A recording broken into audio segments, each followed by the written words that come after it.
Good morning, everyone, and welcome to today's webinar. Today's session is Building Your Magazine Archive, What You Need to Consider.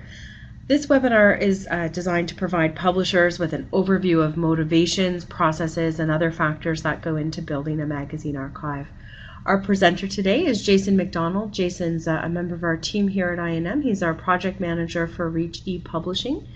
Jason's background in print media, combined with his experience in multimedia development and his strong project management skills, make him a great publishing partner for organizations that are looking to bring content online. Jason really understands the needs of a publisher and has the background to help guide them through the process of creating an archive or bringing individual issues online.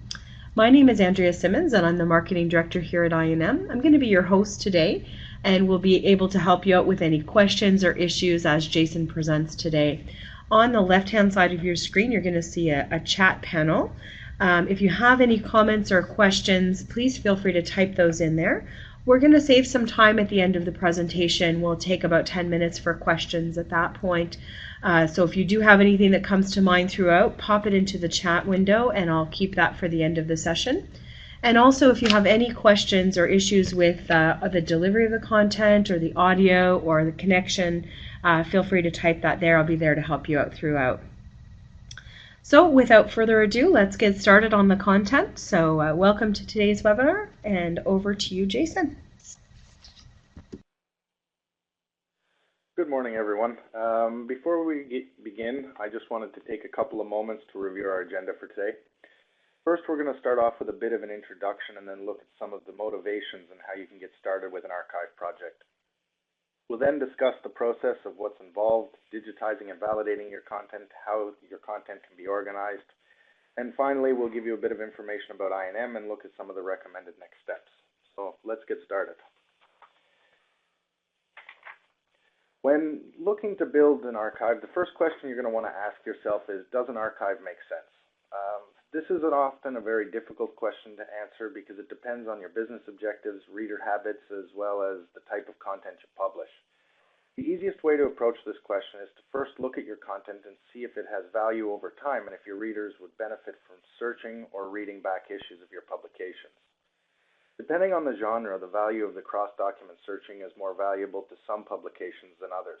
For example, if you're publishing a magazine with articles around hobbies like cooking or woodworking, then a new reader could really benefit from being able to pull up all the articles over the history of the publication around specific keywords or topics of interest to them. The type of content you're publishing often also goes hand in hand with your business objectives when looking to create your archive.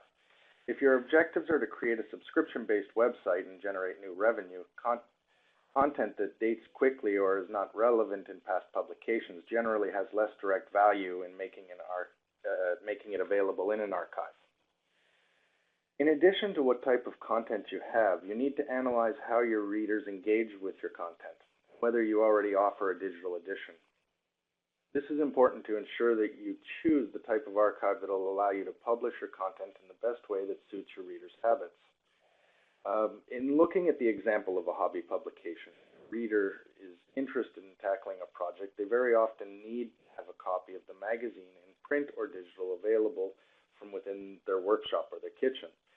In these types of situations, you want a solution that can run locally from a laptop without an internet connection, or alternatively run on a tablet or mobile device that is portable and connected. Overall, it's important to gather as much information about your project before you start choosing your technology or building your solution. By considering these items early on and polling readers about their habits and needs, you ultimately decide whether an archive makes sense for your readers. Once you've determined that an archive makes sense on a practical level, you want to look at the various motivations for creating one. Essentially, there are three core reasons you may opt to build an archive. Firstly, revenue. Packaging up your content that you already own into an archive or an anthology allows you to generate more sales with minimal effort. This is a great alternative way to making up for some of the advertising revenue decreases that organizations are currently experiencing. An online archive can be licensed on either an annual basis or by monthly subscription. Additionally, you can opt for an online CD, DVD installed application that you can sell as a fixed rate. The second motivation tends to be distribution.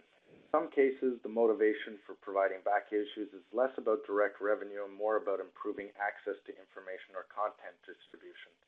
In these cases, a publisher may convert its back issues and make them fully cataloged, available to online readers. The third is proficiency. This allows for creating an archive to improve the time invested by internal resources in finding back issues and accessing old content.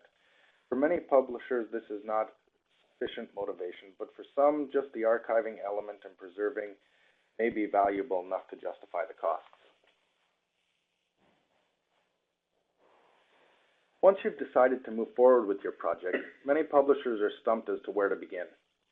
There are so many options pertaining to content digitization, technology, and even business models that it's easy to get lost. In getting started, the first steps fall with defining your objectives. What content you present and how you present it, and who's your audience.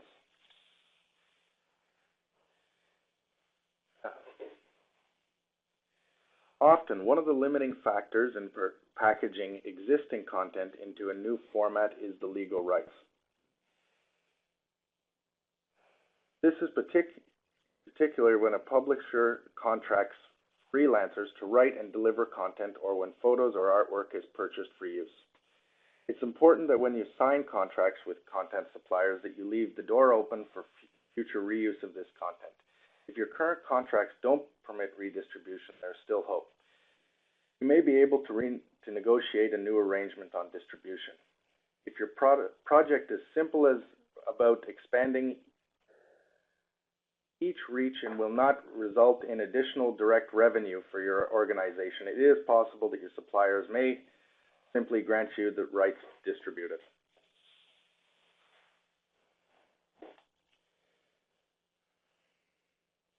After you've considered your content rights and know that the parameters are in place moving forward, it's a good idea to dig deeper into your audience and address the following items. Who's your target audience? Are you looking to provide additional value to your current subscription base or migrate them from print or digital edition? Maybe you're looking to increase your total readership and grow your audience. Product, tactics, and business models for each of these objectives are different. How do you engage your users now? Do you already have some form of digital edition, or are you starting from scratch? Do they typically read your publication at work, at home, or in some other location? Is the content something you would reference or refer back to? What is the ideal business model for your archive? Considering the target audience, is the objective of your archive to sell content or to enhance their distribution?